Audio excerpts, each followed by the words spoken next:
బీహార్లో చతర్పూర్ అనే ఒక చిన్న గ్రామం ఉండేది. అక్కడి ప్రజలందరూ కలిసికట్టుగా ఒకరితో ఒకరు ఎంతో ప్రేమగా ఉండేవారు.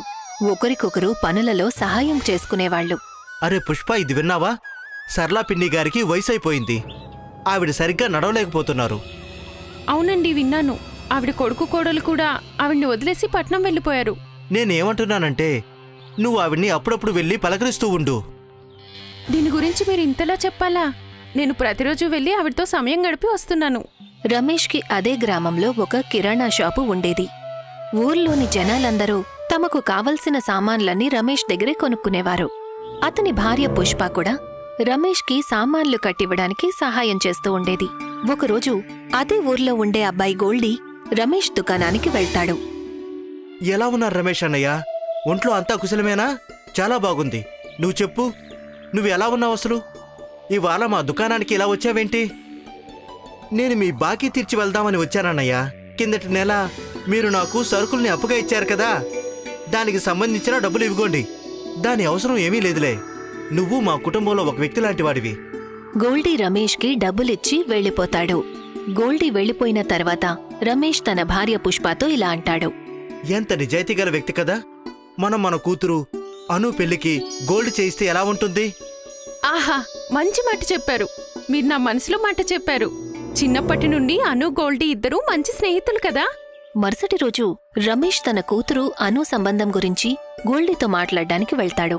ఆ సంబంధం ఖాయమవుతుంది. ఇక కొన్ని రోజుల్లోనే ఇద్దరి పెళ్లి ముహూర్తం ఫిక్స్ అవుతుంది. అందరూ పెళ్లి ఏర్పాట్లను మొదలుపెట్టేస్తారు. మరొకవైపు గబ్బర్ సింగ్ తన మనుషులతో కలిసి గ్రామంలో దాడి చేయడానికి ఏర్పాట్లు చేసుకుంటాడు. ఛాతర్పూర్ గ్రామంలో జనమంతా చాలా సంతోషంగా ఉన్నారని నేను విన్నాను. అక్కడ పెళ్లిళ్ళు జరుగుతున్నాయట కదా? మీరు చెప్పింది నిజమే అన్నా. చతుర్పూర్ చాలా చిన్న గ్రామం. అక్కడ చుట్టుపక్కల కనీసం పోలీస్ స్టేషన్ కూడా లేదు. అలాగే మొబైల్ నెట్వర్క్ కూడా లేదు. మన తర్వాతి లక్ష్యం చతుర్పూర్ గ్రామమే కావచ్చు. సరిగ్గా చెప్పావు నువ్వు. అక్కడ ఎటువంటి ప్రమాదం ఉండదు. కానీ నేను విన్నాను అక్కడ జనాలలో ఐకమత్యం ఎక్కువని. అందుకని మనం పూర్తి ఏర్పాట్లతో వెళ్ళవలసి ఉంటుంది. మీరేం కంగారు పడకండి అన్నా. కిందటిసారి మనం మినీ జేసీబీని దొంగిలించాం కదా, దాని సహాయంతో ఆ గ్రామానికి వెళ్ళి మనం దాడి చేయొచ్చు. భలే మంచి ఐడియా అది. రమేష్ కూతురు అను అలాగే గోల్డీ పెళ్లి రోజున గబ్బర్ సింగ్ తన మనుషులతో కలిసి మినీ జేసీబీలో వచ్చి గ్రామం మీద దాడి చేస్తాడు. రమేష్ అలాగే అతని భార్య పుష్ప ముందు అతను గన్ను పెట్టి నిలబడతాడు. కానీ నువ్వు నీ దగ్గరున్న డబ్బులు వస్తువులు మొత్తం తీసుకొచ్చి మినీ జేసీబీలో పెట్టు. అలాగే నీ భార్యకు చెప్పు, మొత్తం అన్ని నగలు తీసుకొచ్చి ఈ జేసీబీలో పెట్టమని. మేము నీకు ధనాన్ని మొత్తం ఇచ్చేస్తాం, కానీ ముందు మా అమ్మాయి పెళ్లి జరగనివ్వు. పిచ్చివాడిలా కనిపిస్తున్నానా? నేను దొంగని. నేను మీ ఇంట్లో పెళ్లికి వచ్చిన అతిథిని కాదు. నువ్వు ఏం చెప్తే అది విని నడుచుకోవడానికి. అలాగే నీ కూతురు కూడా చెప్పు, వేసుకున్న బంగారం అంతా తీసి ఇవ్వమని, లేకపోతే పెళ్లి కొడుకుని చంపేస్తాం. లేదు లేదు, మీరు మా మీద దయ చూపించండి. మా దగ్గర ఉన్న నగలన్నింటినీ మీరు తీసుకెళ్ళండి, కానీ నాకు కాబోయే భర్త ప్రాణాలను తీయకండి. మీరు మా పెళ్లి సమయంలో ఇంటికి వచ్చారు, మరి భోజనాలు చేయకుండా ఇక్కడి నుంచి వెళ్ళకూడదు. ఇది మా ఇంటి ఆచారం. పెళ్ళైన రోజున ఎవరైనా ఇంటికి వస్తే వాళ్ళకి భోజనం పెట్టకుండా వెళ్ళనివ్వము. అంతలో గబ్బర్ సింగ్ మనిషి తన చెవిలో ఏదో చెప్తాడు. ఎలాగో మనం ధనమంతా దోచుకున్నాం, అందుకని ఇక్కడే భోంచేద్దామన్నా. అడవిలో కట్టెలు సేకరించి వండుకొని తినడానికి కాస్త కష్టంగానే ఉంది. నిన్న మీరు తంగడి కబాబ్ వండుతున్నప్పుడు కట్టెల్లో కాస్త మంట ఎక్కువైపోయింది. అందుకని తంగడి కబాబ్ పూర్తిగా మాడిపోయింది. నువ్వు చెప్పింది నిజమే. అయినా భోజనం చేయడం వల్ల ఏంటి నష్టం? గబ్బర్ సింగ్ భోజనం చేయడానికి సిద్ధపడతాడు. అతను తన మనుషులతో కలిసి భోజనానికి కూర్చుంటాడు. కాని పెళ్లిలో వడ్డించిన భోజనం శాకాహారం. ఏంటిది గడ్డి పెడుతున్నావు? మేము మాంసం లేకుండా భోజనం చెయ్యము. వెళ్ళు వెళ్ళు, మా కోసం చికెను మటను ఏర్పాట్లు చెయ్యి. మా గ్రామంలో ఎవరూ మాంసం తినరు, కాని పక్క గ్రామంలో ఒక కోళ్ల ఫామ్ ఉంది. నేను అక్కడికి వెళ్ళి వెంటనే మీకోసం చికెన్ని ఏర్పాటు చేస్తాను. అలాగే వెళ్ళు వెళ్ళు, వెళ్ళి తొందరగా నా కోసం చికెను మటను ఏర్పాట్లు చెయ్యి. నాది ఒక రిక్వెస్ట్, మీరు కొద్దిసేపు మీ మినీ జేసీబీ నాకిస్తే నేను వెళ్ళి వెంటనే మీకోసం వీలైనంత త్వరగా ఏర్పాటు చేయగలను. నా మాటలు నమ్మండి. సరే, త్వరగా వెళ్ళు. కానీ నీతో పాటు నా మనిషి కూడా వస్తాడు. అలాగే, నాకు ఎటువంటి అభ్యంతరం లేదు. రమేష్ గబ్బర్ సింగ్ మినీ జేసీబీ తీసుకుని పక్క ఊరిలో చికెన్ తీసుకురావడానికి వెళ్తాడు. తనతో పాటు గబ్బర్ సింగ్ మనిషి కూడా ఒకడు ఉంటాడు. రమేష్ కోళ్ల ఫారం దగ్గర తన మినీ జేసీబీని ఆపుతాడు. ఇలా చూడండి, నాకు కోళ్ల గురించి ఏమాత్రం ఐడియా లేదు. మీకు వీటిలో ఏ కోడి నచ్చినా సరే వీటిని పట్టుకుని జేసీబీలో పెట్టండి. ఆహా, ఈరోజు మాకు లాటరీ తగిలినట్టే కడుపు నిండా భోజనం చేయొచ్చు. ఆ దొంగ కోళ్ల వెనక పరిగెత్తి పట్టుకోవడానికి ప్రయత్నిస్తాడు. అంతలో రమేష్ కోళ్ల ఫారం వెనకాల ఉన్న పోలీస్ స్టేషన్కి వెళ్లి ఆ దొంగల గురించి స్టేషన్లో వివరిస్తాడు. ఇన్స్పెక్టర్ గారు, మా ఊర్లో గజదంగా గబ్బర్ సింగ్ దాడి చేశాడు. మీరు త్వరగా వచ్చి అతన్ని పట్టుకోండి. పోలీసులు 2 ఏళ్ల నుండి గబ్బర్ సింగ్ని పట్టుకోవడానికి ప్రయత్నం చేస్తున్నారు. ఇవాళ అతను మా చేతుల్లో నుండి తప్పించుకోలేడు. నువ్వు మీ మినీ జేసీబీని తీసుకుని ముందుకు వెళ్ళు. మేము నీ వెనకాలే వేషం మార్చుకుని వస్తాం. దొంగ ఆలోగా 8 నుండి 10 వరకు పెద్ద పెద్ద కోళ్లను పట్టి జేసీబీలో పెడతాడు. కానీ త్వరగా పద, మా అన్నకి బాగా ఆకలిగా ఉంటుంది. త్వరగా వెళ్దాం. నేనిప్పుడు అదే పనిలో ఉన్నాను కదా. రమేష్ మినీ జేసీబీని నడిపిస్తూ ముందుకు వెళ్తాడు. పోలీసులు వెనకే వేషం మార్చుకొని వెంబడించి వస్తారు. రావడానికి ఎందుకింత ఆలస్యం అవుతుంది? మీకు మర్యాదలు చేయడానికి, సౌకర్యాలు ఏర్పాటు చేయడానికి ఇంత సమయం పట్టింది. మరి ఇలా చూడన్నా, నేను ఎంతో లావుగా ఆరోగ్యంగా ఉన్న కోళ్లను పట్టి తీసుకొచ్చాను. అంతలో పోలీసులు గబ్బర్ సింగ్ ని అతని మనుషుల్ని అదుపులోకి తీసుకుంటారు. పద, ఇక మేము నీకు మర్యాదలు పోలీస్ స్టేషన్లో చేస్తాం. ఒరేయ్ మొద్దు, నువ్వు ఉండగా కూడా ఈ రమేష్ తనతో పాటు పోలీసులు వెంట పట్టుకుని వచ్చాడు. పోలీసులు గబ్బర్ సింగ్ ని అతని మనుషుల్ని జైల్లో బంధిస్తారు. రమేష్ కూతురు అను ఇంకా గోల్డీ పెళ్లి ఘనంగా జరుగుతుంది. ఎంతో పచ్చగా ఉండే కొండల మధ్యలో ఒక విచిత్రమైన ఊరుంటుంది, కద్దూపూర్. ఈ ఊరు తన పేరుకి కాదు, తన విచిత్రమైన చోటు కారణంగా ప్రసిద్ధి చెందింది. ఎందుకంటే ఈ ఊరు మొత్తం ఒక చాలా పెద్ద గుమ్మడికాయ లోపల ఉంటుంది. ఆ గుమ్మడికాయ లోపల ఒక విశాలమైన భవనం ఉంటుంది. మొత్తం ఊరంతా అందులో సరిపోతుంది. ఇదిగో మా కమలా, ఏం ఆలోచిస్తున్నావు? ఏం లేదు మాయాగారు, మన బిట్టు ఉన్నాడు కదా, ఉదయం నుంచి ఎటో వెళ్లాడు. ఎక్కడికి వెళ్లాడో తెలియడం లేదు. ఉదయం ఆడుకోవడానికి వెళ్లాడు, ఇంతవరకు తిరిగి రాలేదు. అరే, ఇందులో కంగారు పడాల్సిన విషయం ఏముంది? ఇక్కడే ఎక్కడో ఉంటాడు. మన ఈ విశాలమైన కద్దూపూర్ బయటికైతే ఎవ్వరూ వెళ్లలేరు. ఎందుకంటే ఇక్కడి నుంచి బయటికి వెళ్లడం సాధ్యం కాదు. అందుకని నిశ్చింతగా ఉండు, తను ఇక్కడే ఎక్కడో ఉంటాడు. ఊరికే కంగారు పడకు. అవును, మీరు చెప్పింది నిజమే. మాయాగారు చెప్పింది నిజమే. ఈ గుమ్మడికాయ నుండి బయటికి వెళ్లటం సులభం కాదు. గుమ్మడికాయ లోపల జీవితం అందంగానే ఉంటుంది, కానీ కొంచెం విసుగ్గా ఉంటుంది. పెద్దవాళ్లు పిల్లలకి బయట ప్రపంచం గురించి కథలు చెప్తారు. ఆ ప్రపంచాన్ని వాళ్ళు అసలు ఎప్పుడూ చూడలేదు, విన్నారంతే. బిట్టు, ఏం ఆలోచిస్తున్నావు? ఆలోచిస్తున్నాను, ఆ కిటికీలో నుంచి ఏదైతే వెలుగు లోపలికొస్తోందో అసలది ఎక్కడ్నుంచొస్తోంది అని. ఎక్కడ్నుంచి అంటే సూర్యుడి నుంచి వస్తుంది. మొద్దు, ఆ మాత్రం కూడా తెలీదా? అదైతే తెలుసు, కానీ ఇది నిజమేనా? అంటే ఏముంది, మనకి ఇలా ఉంటుంది అని చెప్పారు, కానీ ఇవన్నీ మనం మన కళ్లతో చూడలేదు కదా. అవును, అయితే మరి నీకు అనిపించటం లేదా ఇదంతా అబద్ధం కూడా అయ్యుండొచ్చని? కాని గురువుగారు అబద్ధం ఎందుకు చెప్తారు? ఆయన అబద్ధం చెప్పడం లేదు. నేనేమంటున్నానంటే, మనకేదైతే నేర్పిస్తున్నారో అది నిజమా కాదా అని తెలుసుకోవడం మన హక్కు. నువ్వు చెప్పింది నిజమే, కాని ఇవన్నీ ఎలా చేస్తాం? అరే, ఈ గుమ్మడికాయ నుంచి బయటికి వెళ్లటానికి దారి లేదు కదా. ఇక దారి గురించి వెతకడం అంటావా? దానికి ఎవ్వరూ మనకి సాయం చెయ్యరు. ఎందుకనడుగు? ఎందుకంటే ఈ విశాలమైన గుమ్మడికాయలో అన్నీ ఉంటాయి. పొలముంది, పశుపక్షులున్నాయి, గోవులున్నాయి, అందరికీ పనులున్నాయి. కొంతమంది పొలం పనులు చేస్తే కొంతమంది వడ్రంగి పని చేస్తారు. అన్నీ ఉన్నప్పుడు ఎవరైనా ఎందుకు సాయం చేస్తారు? కానీ ఒకవేళ ఎవరూ సాయం చేయకపోతే దీనర్థం మనం సైలెంట్ గా ఉండాలని కాదు. చూడు చుట్కీ, ఈ ఊర్లో అన్నీ ఉన్నాయని ఒప్పుకుంటున్నాను, కానీ బయటికి వెళ్ళామంటే ఎవరికి తెలుసు, మనకి ఇంకా కొత్త విషయాలు తెలియచ్చు కదా. అవి మన ఊరి మంచి కోసం పనికిరావచ్చు కదా. సరే, ఇప్పుడు మనమిద్దరం కలిసి ఈ ఊరి నుంచి బయటికి వెళ్లే దారి వెతుకుదాం. అది సంగతి. భలే, మొత్తానికి బిట్టు చుట్కీని తన మాటకి ఒప్పించాడు.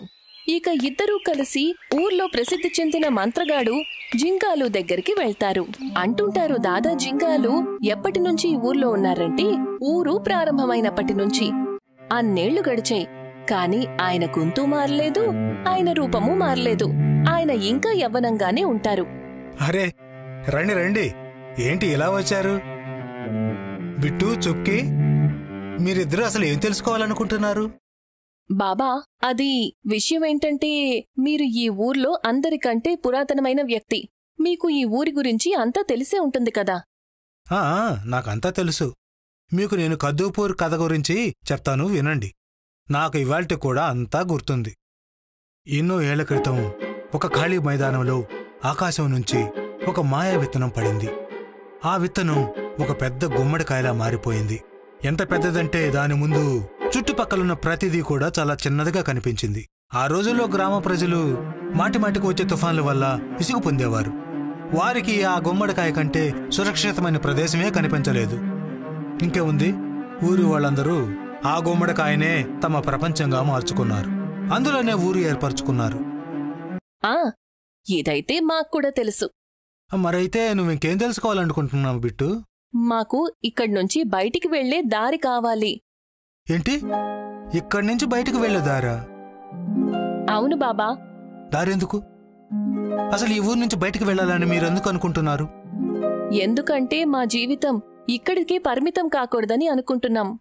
బిట్టు మాటలు విన్న తర్వాత అతను చాలా సంతోషిస్తాడు. ఇన్నేళ్ల తర్వాత ఒకరైనా ఈ మాయాభవనం బయట ప్రపంచం చూడాలని అనుకుంటున్నందుకు. ఆయన సమయం వృధా చెయ్యకుండా ఒక గుండ్రటి గాజు బంతిని తెచ్చారు. భలే బాబా, ఏంటిది? ఖచ్చితంగా ఏదో మాయ అయ్యుంటుంది. సరిగ్గా చెప్పావు చుట్కీ. ఇది ఒక మాయా గాజు బంతి. ఇందులో మన ప్రశ్నలన్నింటి కూడా సమాధానాలున్నాయి. ఏంటి, నిజంగానా? కావాలంటే దీన్ని అడుగు చూద్దాం. ఇదిగో నా గాజు బంతి, చూపించు నీ చమత్కారం. ఈ భవనం నుంచి బయటికి వెళ్లడానికి దారుందా? బాబా అడిగిన ప్రశ్నకి మాయా బంతిలో గాలి వస్తుంది. అందులో నుంచి ఒక పుస్తకం కనిపిస్తుంది. అది చూడగానే బిట్టు ఇంకా చుట్కీకి అంతా అర్థమవుతుంది. ఆ పుస్తకమే ఈ సమస్యలన్నిటికీ పరిష్కారమని. వాళ్లు వెంటనే తమ పనిని మొదలు పెడతారు. మాయా బంతి మాట విన్న తర్వాత బిట్టు ఇంకా చుట్కీ తమ వేటను మొదలు పెడతారు. వాళ్లు ఒకసారి భవనంలోని ఎత్తైన అంతస్తుకు వెళ్తారు, ఒకసారి దట్టమైన దారుల్లో వెళ్తారు. కాని ఆ మాయా బంతిలో కనిపించిన పుస్తకం వాళ్లకి ఎక్కడా కూడా కనిపించలేదు. చాలు, ఇప్పటికే చాలా అయిపోయింది, నేను అలసిపోయాను. ఆ పుస్తకం ఎక్కడా కూడా దొరకలేదు. శాంతించు చుట్కీ, మనం ఇంత త్వరగా ఓటమిని అంగీకరిస్తే ఎలా కుదురుతుంది? చూడు, నాకేమనిపిస్తోందంటే మనం ఇంకా ఇలాగే వెతుకుతూ ఉండాలి. మనకి ఖచ్చితంగా ఏదో ఒకటి దొరుకుతుంది. పాపం బిట్టు తను ఓటమిని అంగీకరించిన చుట్కీకి ధైర్యమైతే చెప్తాడు, కాని లోపల తను కూడా దిగులుగా ఉంటాడు. అప్పుడే తన దృష్టి భవనంలోని ఒక మూలన పడుతుంది. అక్కడ కొన్ని పాత ఆయుధాలు ఉంటాయి. అరే, ఏంటివి? ఇవన్నీ కూడా ఇక్కడెందుకు పడున్నాయి? విచిత్రంగా ఉంది. ఎవరైనా ఆయుధాలను ఇలా వదిలి వెళ్తారా? సర్లే, నేనే వీటిని ఏదైనా మంచి చోట తీసిపెడతాను. బిట్టు ఏమాత్రం ఆలోచించకుండా ఎప్పుడైతే వాటిని తీయటం మొదలు పెడతాడో అద్భుతం జరుగుతుంది. ఏ పుస్తకం కోసమైతే వాళ్లు ఊరంతా వెతుకుతారో ఆ పుస్తకం వాళ్లకి అక్కడ దొరుకుతుంది. దానిమీద అసలు ఎవరి దృష్టి కూడా పడలేదు. భలే, మొత్తానికి ఇది నాకు దొరికింది. చుట్కీ, త్వరగా రా, చూడు, నాకు ఆ పుస్తకం దొరికింది. మహాకద్దు విశాల భవనం నుంచి బయటికి వెళ్లే రహస్యదారులు. ఏం మాట్లాడుతున్నావు? ఇది నిజంగా అద్భుతం. రహస్యమయమైన పుస్తకం దొరకగానే బిట్టు చుట్కీ ఇద్దరూ సంతోషిస్తారు. వాళ్లకిప్పుడు వాళ్ల గెలుపు స్పష్టంగా కనిపిస్తుంది. వాళ్లు పుస్తకాన్ని చదవటం మొదలు పెడతారు. అందులో రాసుంటుంది, మాయా కద్దు భవనం నుంచి బయటికి వెళ్లాలంటే మీరు పూర్తి శ్రద్ధ ఇంకా పట్టుదలతో ప్రయత్నించాలి. లేకపోతే ఇందులో విజయం సాధించడం సాధ్యం కాదు. అరెరే, ఏంటిది? ఈ పుస్తకం సాయం చేయడానికి బదులు భయపెడుతోంది. అరే చుట్కీ, ఏంటి నువ్వు ఎందుకు భయపడుతున్నావ్? విన్లేదా? మనం పట్టుదల ఇంకా ఆత్మవిశ్వాసంతో ముందుకు వెళ్ళాలి, లేకపోతే మనం ఓడిపోతాం. సరే, ఆ తర్వాత చదువు. విశాలమైన భవనం లోపల మధ్యలో నుంచి పైకి ఒక పెద్ద గంట వేళ్లాడుతూ ఉంటుంది. ఒకవేళ పూర్తి శ్రద్ధతో దాన్ని 3 సార్లు మోగిస్తే దాని శబ్దం వల్ల భవనం ముక్కలవుతుంది, ముక్తి లభిస్తుంది. అరే, ఈ గంట ఎన్నో సంవత్సరాలుగా మన ముందే వేళ్లాడుతూ ఉంది. అదే మనకి ముక్తి మార్గమని మనకింతవరకు తెలియలేదు. కాని బిట్టు, నువ్వు ఆ గడియారాన్ని చూసావు కదా? అది చాలా పెద్దది, ఎంతో బరువుగా ఉంటుంది. అంతకంటే కూడా అది చాలా పైకుంటుంది. మనం అక్కడికెలా చేరుకుంటాం? చుట్కీ ప్రశ్న న్యాయమైనదే, కాని బిట్టు ఓటమిని అంగీకరించలేదు. తను అన్ని విషయాలను ఊరివాళ్లకు చెప్తాడు, వాళ్లని సాయం కోసం సిద్ధం చేస్తాడు. బిట్టు మాటల వల్ల ప్రేరణ పొంది ఊరి వాళ్లందరూ భవనంలో చేరుకుంటారు. ఒక్కొక్కరుగా ఒకరి మీదకు ఒకరు ఎక్కి నిచ్చెనలాగా ఏర్పడతారు. చూస్తూ చూస్తూ వాళ్లందరూ ఒక నిచ్చెనగా ఏర్పడతారు. భలే, ఇది అద్భుతంగా ఉంది. పద బిట్టు, త్వరగా పైకెక్కి 3 సార్లు గంటను మోగించు. చుట్కీ మాట వినగానే బిట్టు ఎంతో వేగంగా పైకెక్కుతాడు. భగవంతుణ్ణి తలుచుకొని గంటను మోగిస్తాడు. జై భోలేనాథ్, జోర్లగాకి హైసా. బిట్టు పూర్తి శక్తిని ఉపయోగించి గంటను 3 సార్లు మోగిస్తాడు. ఆ క్షణమే భూకంపంలాగా భూమంతా బద్దలవుతుంది. కొన్ని క్షణాల్లోనే ఆ భవనమంతా గుమ్మడికాయతో మట్టిలాగా మారిపోతుంది. అందరూ ఆ గుమ్మడికాయ నుంచి బయటికి వస్తారు. అదే విషయం. చూసావా చుట్కీ, మన కష్టం ఫలించింది. మనమందరం విముక్తిని పొందాం. బిట్టు మాటలకు అందరూ నవ్వుతారు. బిట్టు వెనక్కి తిరిగి చూస్తాడు.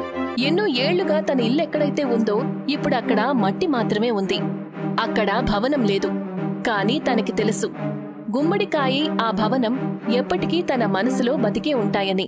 ఇక ఇప్పుడు ఎదురుగా ఉంది ఒక కొత్త జీవితం, ఒక కొత్త ప్రపంచం. నిజమైన స్వేచ్ఛ, నమ్మకం మనల్ని మన పాత జీవితం నుంచి బయటికి తీసుకొచ్చి ఒక కొత్త ప్రపంచంలోకి తీసుకెళ్తుంది. అయినా ఊరంతా కలిసికట్టుగా ఉంటే ప్రతి విత్తనం ఒక కొత్త కథను సృష్టిస్తుంది.